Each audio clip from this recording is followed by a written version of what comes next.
Hey guys, it's Masai here, and today we're going to do something extremely exciting. So I've been meaning to make this video for a while, but today I'm going to show you how you can, from scratch, build and use a local AI setup. So we're going to have a local database, we're going to have local LLMs, and we're going to take your data from wherever you have it, Clio, Google Drive, wherever. We're going to store it for you locally, and then we're going to attach an LLM to it so you can talk to your data locally completely. So I'm going to show you how you can build out your RAG agent in n8n. I'm also going to show you how you can host n8n locally. So if you see here in the top left, we're running it on port 5678 locally. And then also I'm going to show you how to pull in local language models using Olama. I'm going to show you how to chunk up your data and put it in a local database on Quadrant on port 6333. And then I'm also going to show you how you can chat to your language model using a local interface, right? So this is going to be Open WebUI. It gives you a very pretty and easy to use interface instead of you having to chat with your language model in the terminal. I can talk to my local agent setup using Open WebUI. I can say, tell me about the Roman Empire. And here we go. I have the response from my n8n agent in the back showing up here in this front end. We could use our terminal to talk to local language models, right? So I can open Olama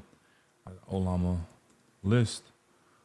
Then I could grab one of the language models and go Olama run. And then this way I can talk to language models that I have downloaded locally on my computer. But obviously you probably don't want to interact with your language model in the terminal all the time, right? But you could do this and you could talk to a local language model in the terminal. Tell me about whales, right? So now we're getting this response. Again, this is a language model that's completely on our own computer running locally.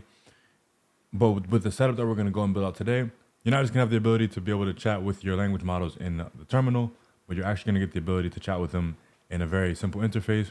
You'll be able to give them data for context also locally, and you'll be able to choose what language models you want from Olama, download them, and bring them into your workflows as well. If you don't know me, my name is Masai, and I help small law firms to implement automations, workflows, and AI setups just like these.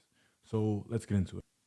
I want to just quickly explain why we're building out a local AI setup, why some people prefer to use local AI versus cloud AI.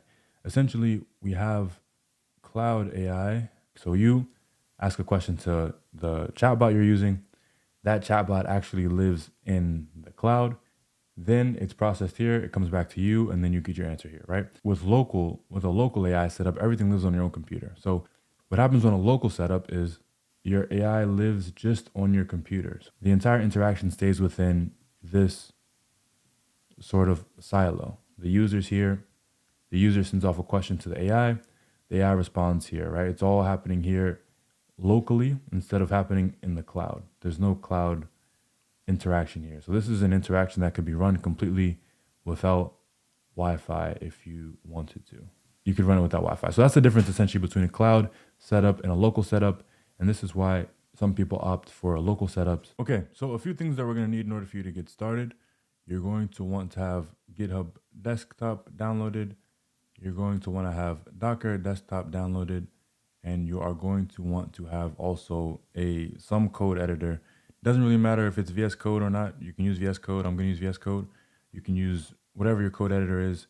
Because we're going to need to edit some of the files that we're going to be pulling from GitHub. So the first thing that we're going to want to do once you have GitHub and Docker and you have some sort of coding environment is we're going to want to go to this GitHub repository, which is the repository that has all of the things that you need for your local setup, n8n, Olama, Open WebUI, your database quadrant, all the stuff that you're going to need is going to be in this repository. If you come to the README file in this repository, you can scroll down and you can see the instructions for installation. So depending on what you're running, if you're running NVIDIA GPUs, you have the instructions here.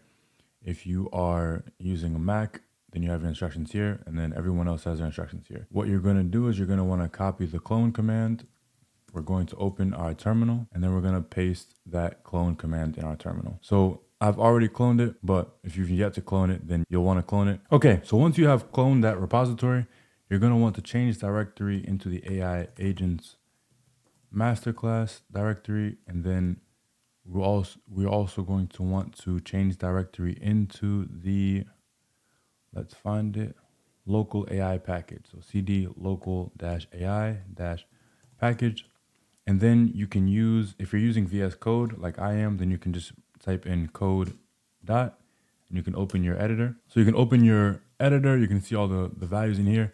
The first thing that you're going to want to do is go into your .env file, and you're going to want to set your own values for your Postgres user, your Postgres password, and your innate-in encryption key, and your innate-in user management JWT secret. So you want to just go, you can just generate these using a JWT generator online, and you want to set a password for your Postgres.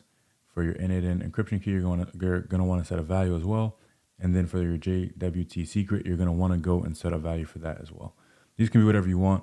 Just make them a long alphanumeric string.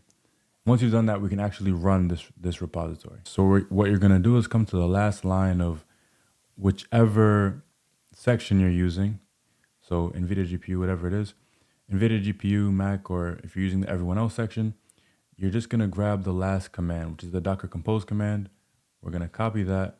We're going to go off into our terminal, paste it, and then run this. And everything's going to pull in for us and initialize. And then from there, we're going to be able to access our innate-in, our database, our Ollama language models, and also our front-end UI. So once all of this has run, we can run innate-in on localhost 5678.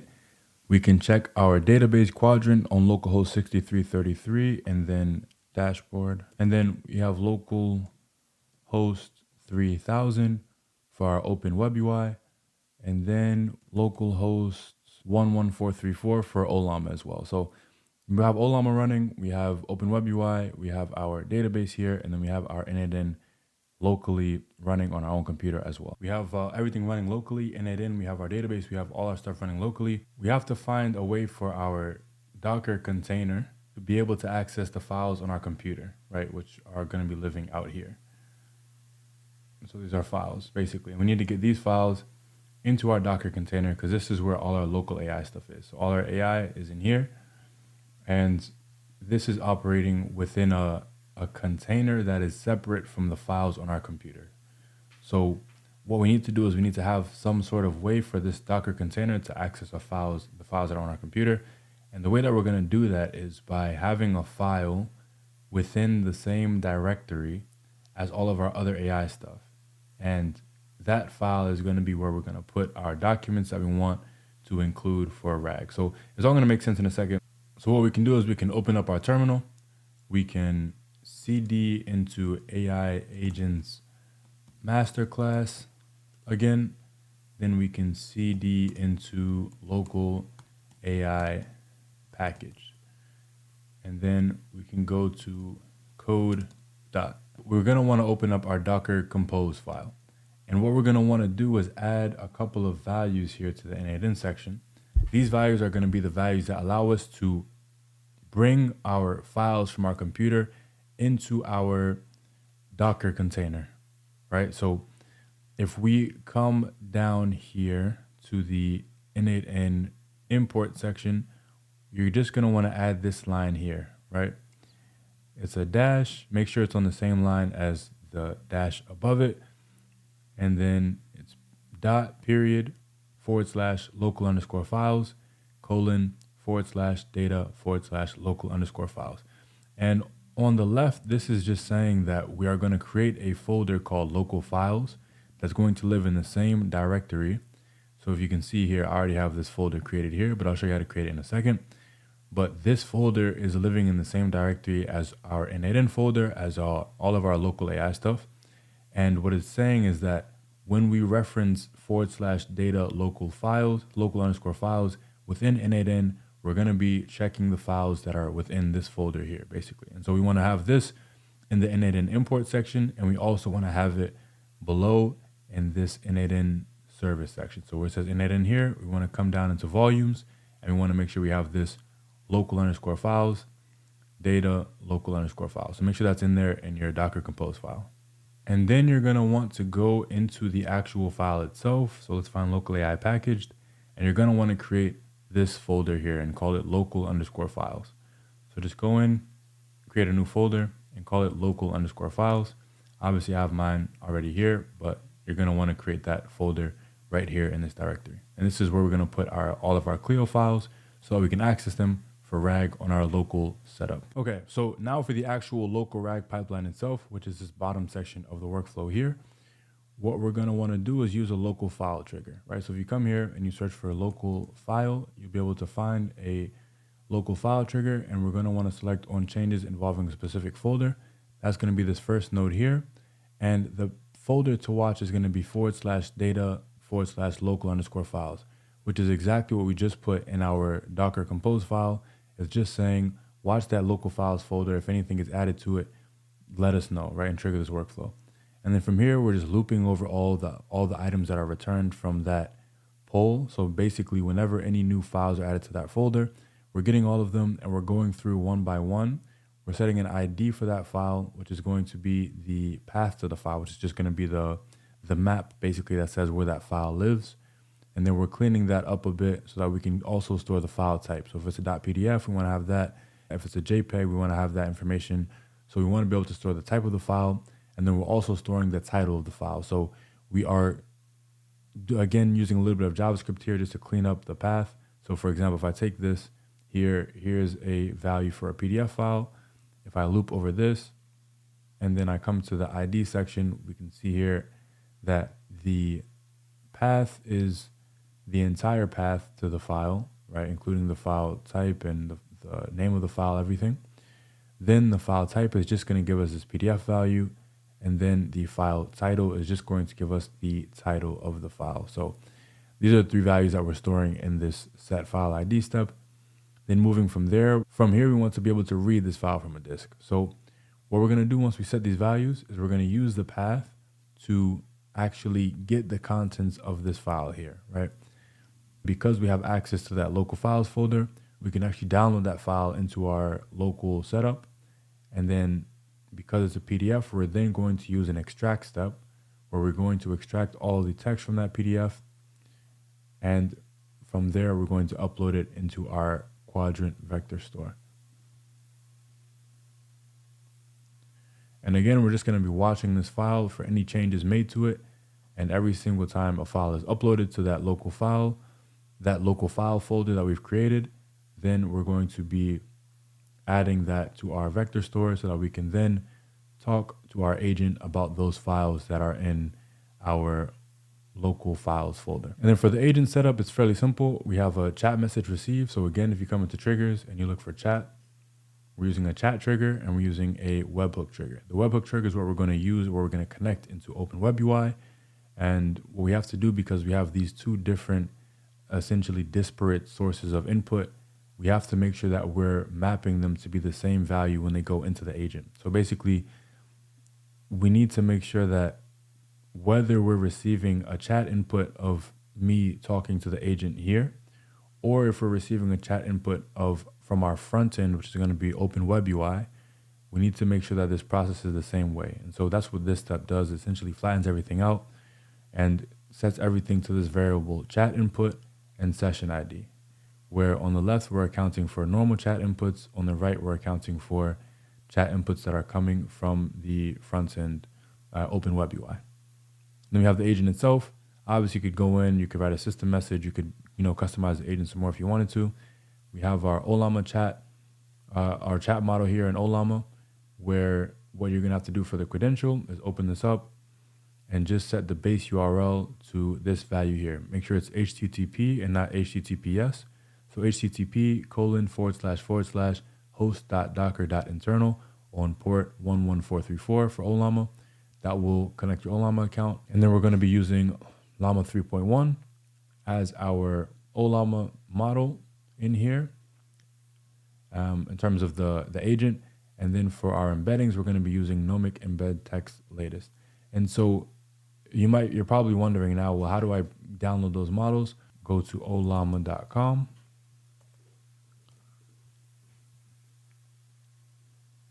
Come to the model section in the top left, and then search for whatever model we need, Llama 3.1, for example.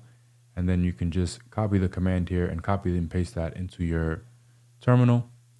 So you're going to want Ollama, you're going to want Llama 3.1, and you're also going to want Nomic Embed Text, which is the text embedding model that we're going to run locally as well. So you're going to want to run both of these inside of your terminal. And that way you're going to have access to them within n8n as well. For our memory for our AI agent, we're going to use Postgres. And then the setup for Postgres is just, we're using host.docker.internal as the host.